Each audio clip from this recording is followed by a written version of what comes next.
Corporal James Wheeler's vision had split in two, not metaphorically, literally. The white center line of the French highway, somewhere between Chartres and the front, had become two lines, parallel, wavering, refusing to merge, no matter how hard he blinked. He'd been driving for 63 consecutive hours. The benzodrine tablets that kept him conscious were running low, and when he tried to remember his last real sleep, his mind came up empty. 5 tons of high-explosive artillery shells rode inches behind his head. The truck in front, barely visible through the spiderweb cracks in his windshield, swayed across the road like a drunk. Behind him, headlights. Always headlights.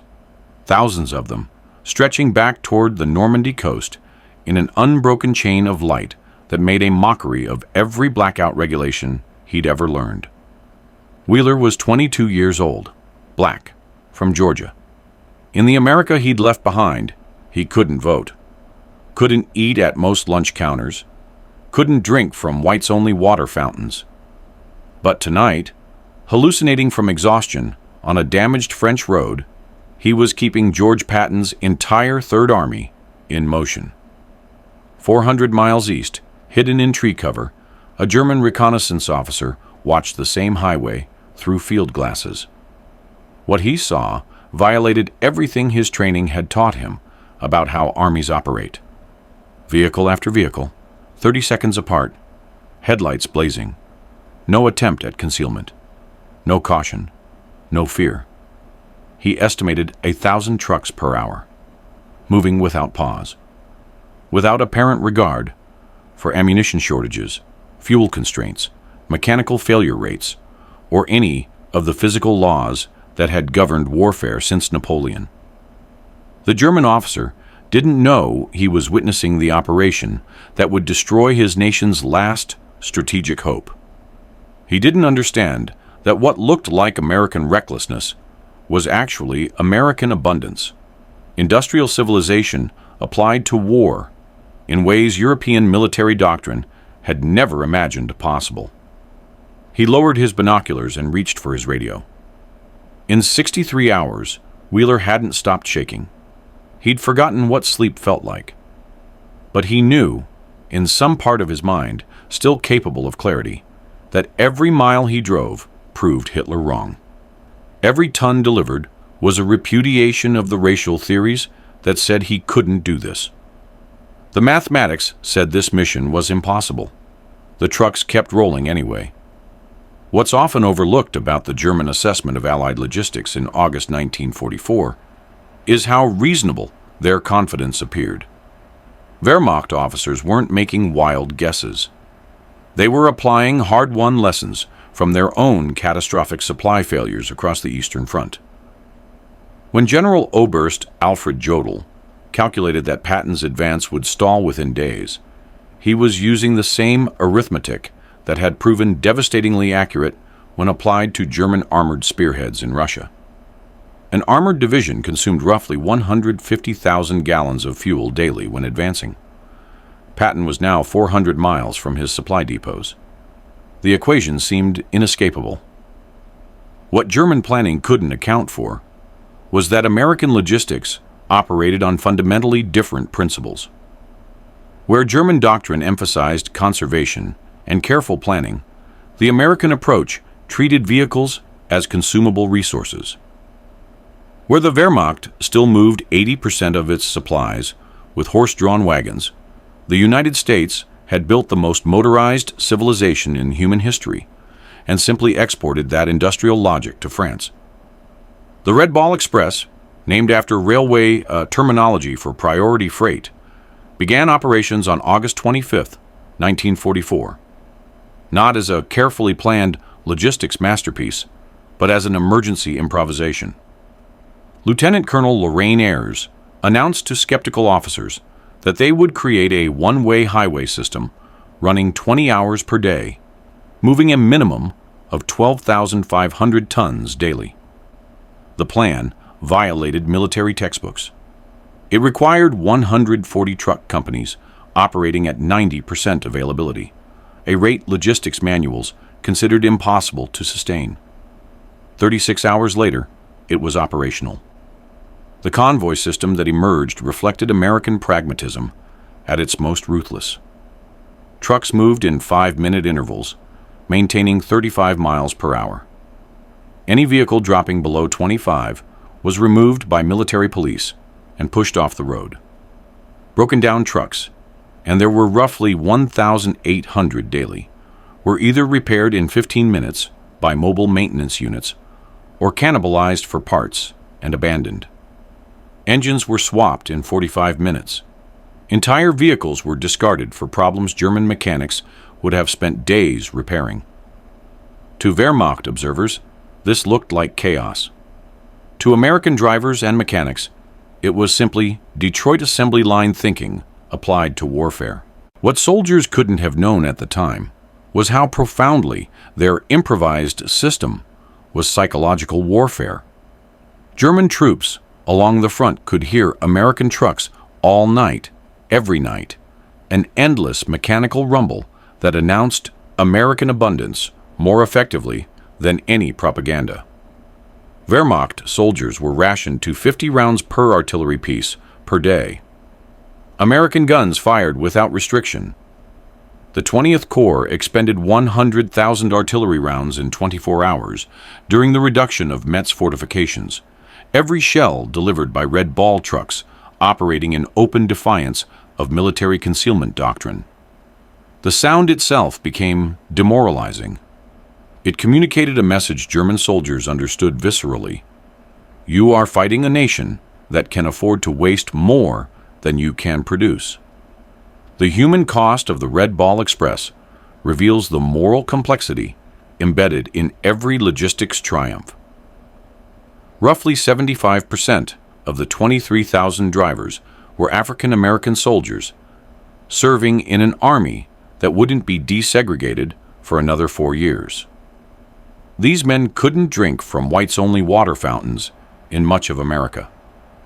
They faced constant discrimination within their own military. Yet they were the ones keeping America's most celebrated general supplied with fuel and ammunition. The irony wasn't lost on them. Many painted slogans on their trucks. Patton's blood bank.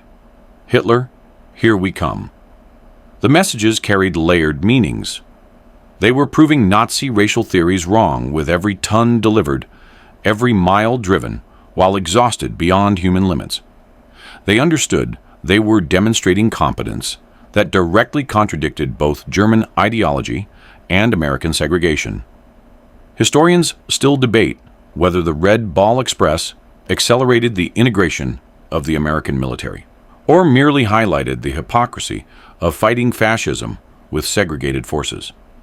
What's undeniable is that German prisoners, forced to work as laborers, loading Red Ball trucks, had their own racial assumptions shattered when African American sergeants calculated weight distributions faster than German engineers and treated prisoners with fairness that Nazi propaganda had told them to never expect. The physical toll was extreme. Drivers operated for 72-hour stretches, hallucinating from benzodrine and sleep deprivation. 300 died during the operation, from collisions in fog, from trucks overturning on damaged roads, from fires when overheated engines ignited fuel. Accident rates soared as exhaustion compounded the dangers of driving overloaded vehicles on roads the retreating Wehrmacht had systematically destroyed. Yet morale remained extraordinarily high.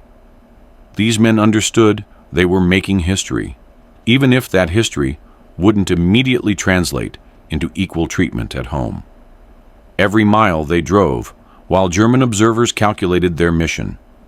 Impossible was a repudiation of the racial pseudoscience that underlay Nazi ideology. What commanders discovered, often uncomfortably, was that the operation's success depended entirely on men the military officially considered second-class soldiers.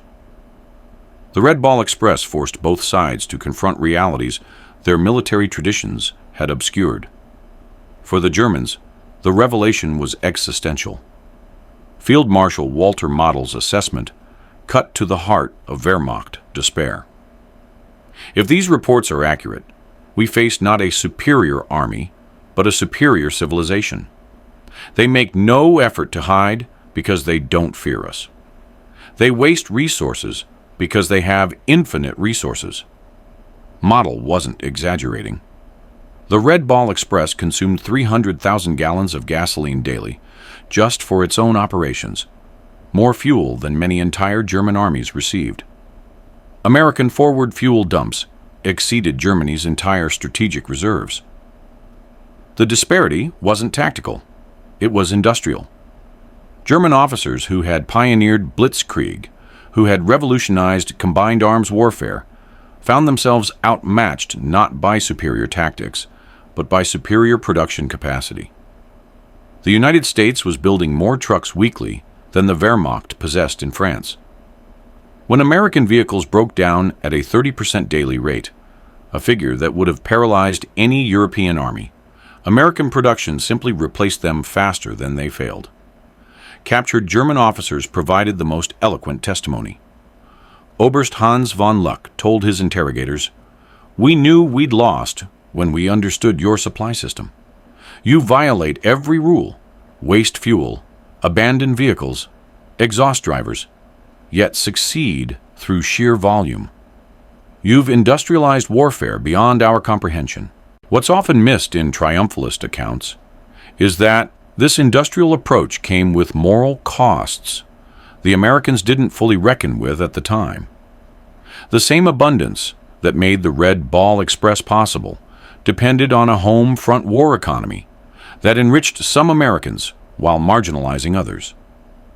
The drivers risking their lives on French roads would return to an America where many still couldn't vote, couldn't buy homes in certain neighborhoods, couldn't access the GI.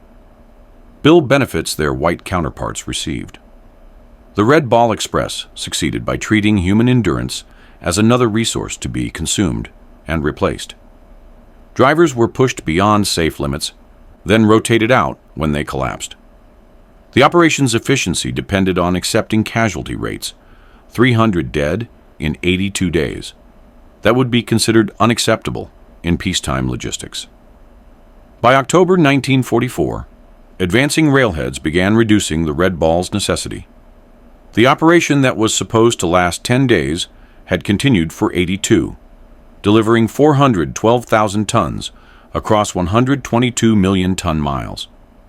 American engineers had simultaneously reconstructed 1,000 miles of destroyed French rail lines, often using captured German equipment, laying new track faster than the Wehrmacht had destroyed it. The final statistics defied German calculations. 700,000 gallons of fuel consumed daily, 40,000 tons of ammunition delivered to Patton alone, 23,000 drivers employed. German officers, reviewing these figures in captivity, admitted they had calculated American capacity by multiplying German peak performance by 3. They were wrong by a factor of 10. What the Red Ball Express demonstrated most powerfully wasn't American tactical genius. It was American willingness to solve problems through overwhelming material application rather than elegant efficiency. The same trucks that kept Patton's tanks moving could have been maintained more carefully, driven more conservatively, conserved more precisely. But American doctrine didn't optimize for conservation. It optimized for speed and volume, accepting waste as the price of velocity. This approach revolutionized modern warfare in ways still visible today. Contemporary military logistics, from just-in-time delivery to modular supply chains, descends directly from Red Ball innovations. The acceptance of high equipment attrition rates in exchange for operational tempo became American military doctrine. But the human legacy remains more complicated. The African-American drivers who proved their competence under impossible conditions still face decades of struggle for basic civil rights. The Red Ball Express became a point of pride in black military history, cited during integration debates and civil rights campaigns. Yet it also represented the painful reality that black Americans had to repeatedly prove their worth through exceptional service while being denied equal citizenship. Historians continue to examine whether the Red Ball Express's success accelerated military integration, or whether it simply provided cover for an institution that wanted black labor but not black equality. The operation's triumph sits uncomfortably alongside its exploitation, an achievement made possible by men who had no choice but to serve in a segregated force, proving themselves to officers who would never acknowledge that proof was unnecessary. What the Red Ball Express reveals most starkly is how industrial abundance changes the calculus of war. The Wehrmacht fought with precision because it had to. Germany lacked resources for waste. America fought with overwhelming volume because it could afford to burn through equipment and supplies at rates that would bankrupt other nations. Neither approach was inherently more moral. Both consumed human lives. But the American method, treating logistics as an industrial problem to be solved through mass production rather than careful husbandry, proved devastatingly effective against an enemy that had built its doctrine around scarcity. 75 years later, the lessons remain uncomfortably relevant. Modern militaries still struggle with the tension between efficiency and abundance, between elegant solutions and brute force logistics. The Red Ball Express suggests that in total war, abundance wins. But it also suggests that abundance creates its own moral hazards, its own forms of waste, its own human costs that victory parades don't capture. The trucks kept rolling because men like Corporal Wheeler kept driving, pushed beyond exhaustion, proving themselves to a nation that still questioned their worth. That contradiction, exceptional service in the face of systemic inequality, defines the Red Ball Express as much as its ton miles and delivery rates. It was a triumph. It was exploitation. It was both, inseparably, and that complexity is what makes it worth remembering.